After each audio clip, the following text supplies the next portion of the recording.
my childhood was pretty different, I guess, from most people. I mean, I had both parents, and there was a lot of depression and anxiety towards my childhood and growing up.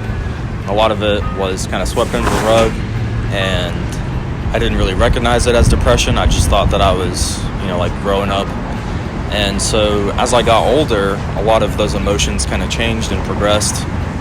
And around high school is when it kind of peaked, and there were times where you just feel very heavy, and you feel like there's a lot of stuff that you want to talk about, but you don't know how to. And of course, there's like the stigmas of being a male, and it's like you have to be this strong, independent, like superior person.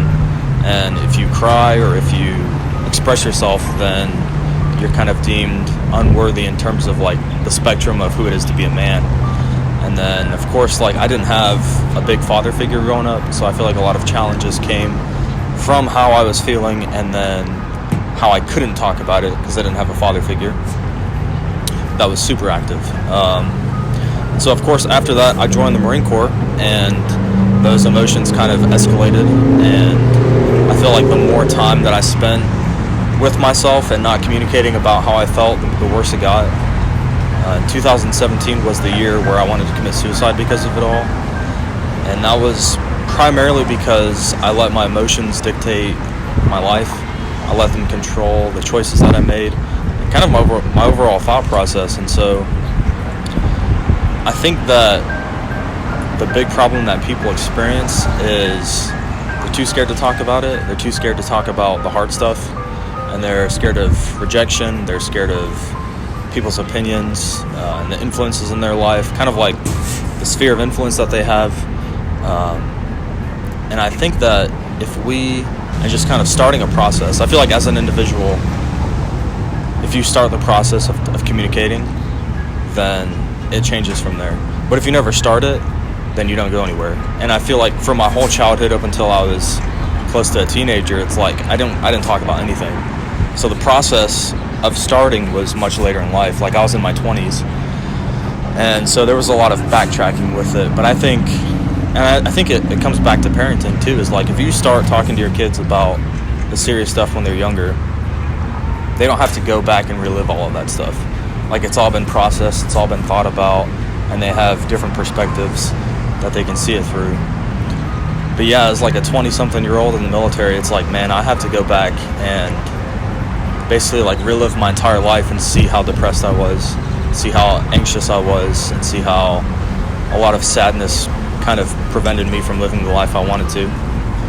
But, that's a lot of stuff that you can't anticipate. So I think it all started changing once I changed my environment. So there's kind of two things that are really important for it. One is changing your environment, and two is changing your mental process, like your thinking process, and how you as an individual with your life experiences handle things. So for example, I lost my dad when I was 17.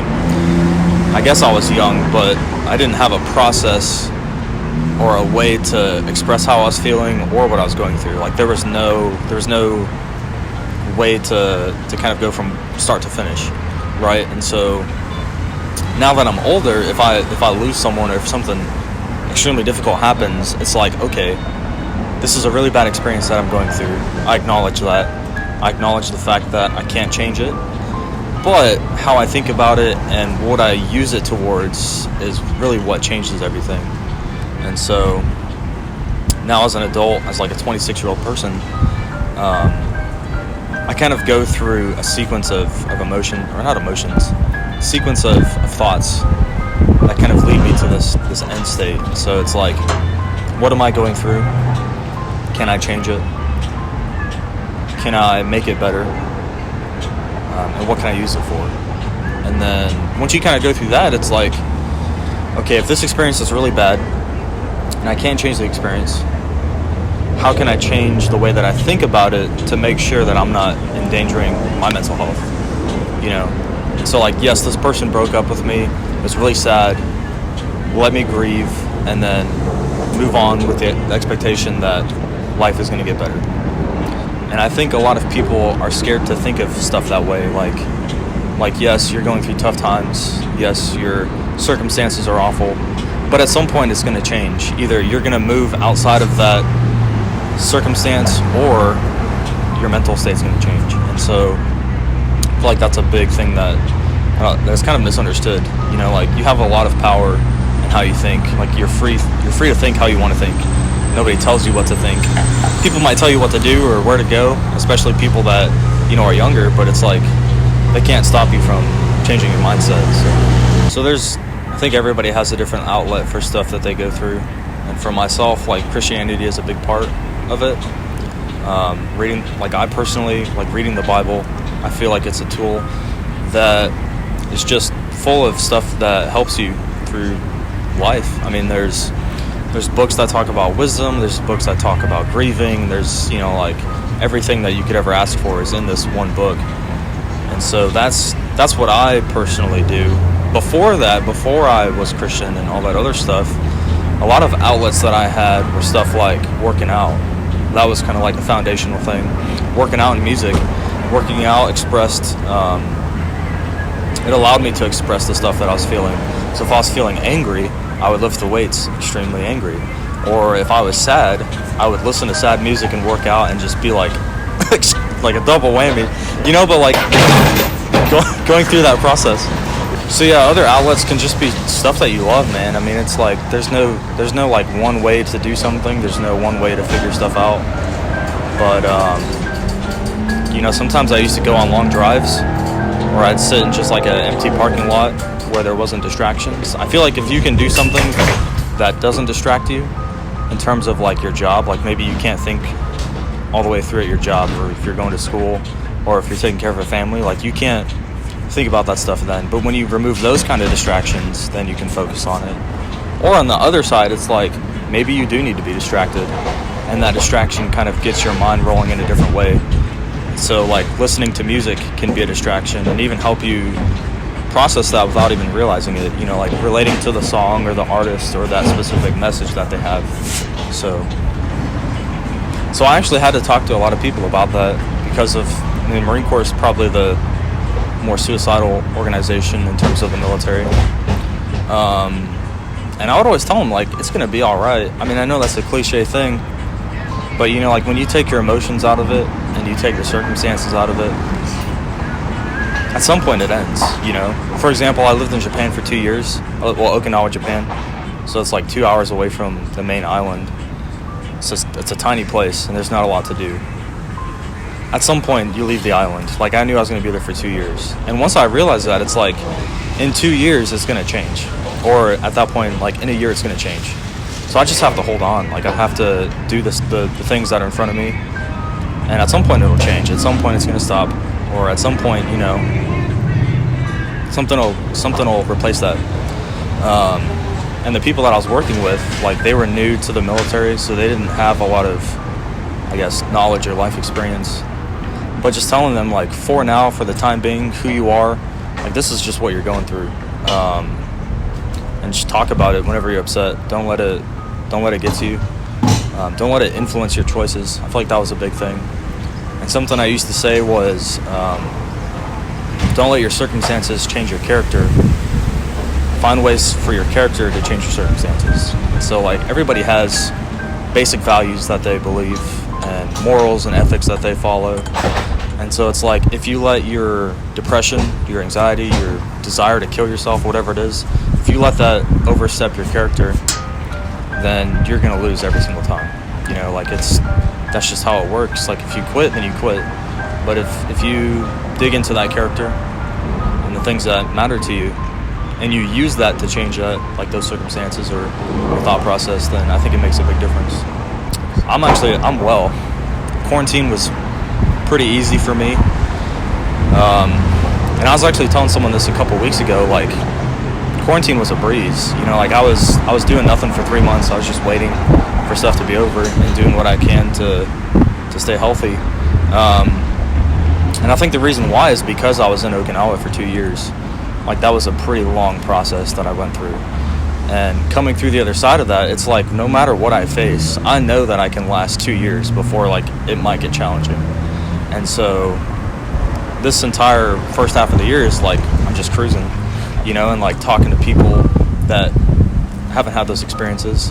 I actually did a mental health challenge a month or two ago, and it was like a Facebook post, and there was like 1,200 comments on it for people that were like interested in reaching out about their mental health or just talking about their experiences. And so that alone like got people talking. It got me talking to people, and just kind of sharing options, I guess, whether it's like mental health services, or you can watch a TED Talk, or whatever. But so that motivated me too, because it's like, stuff is always going to get hard, and so long as you stay strong in the way that you treat yourself, then it's all right. So yeah, pretty solid. The best way to help someone. Yeah. So I learned a long time ago that judgment is something that we as humans have naturally. I mean, you can talk about like ethnicity, you can talk about people's background, you can talk about their mental health, but in some way we judge the person in front of us. And if we do that right off the bat, or when somebody's trying to communicate to us, then we don't have the opportunity to really invest into that situation. So like, for example, if you're really upset about something, I can just walk up to you and be like, hey, suck it up, move on. Like, I could say that, and you'd probably be like, wow, well, that's a lost cause. Maybe that's the only person that I trusted enough to talk to. And so I feel like not judging people, and not having a bias or like a preemptive way to respond to something. Like if you lost someone that you loved, I could just be like, oh, I got through it, it'll be fine, like just grieve and then move on. But it's not that simple. So yeah, not judging people, offering to talk to them or just to listen to them. Listening is a big thing too. Just listening to everything that they have to say, and even the stuff they don't say, like what are they trying to tell you, or how do they feel. And so yeah, it's really simple. There's not a lot of science behind it. I mean, people talk to people, and that's it. So yeah, closing thoughts. I don't know what I'm supposed to say.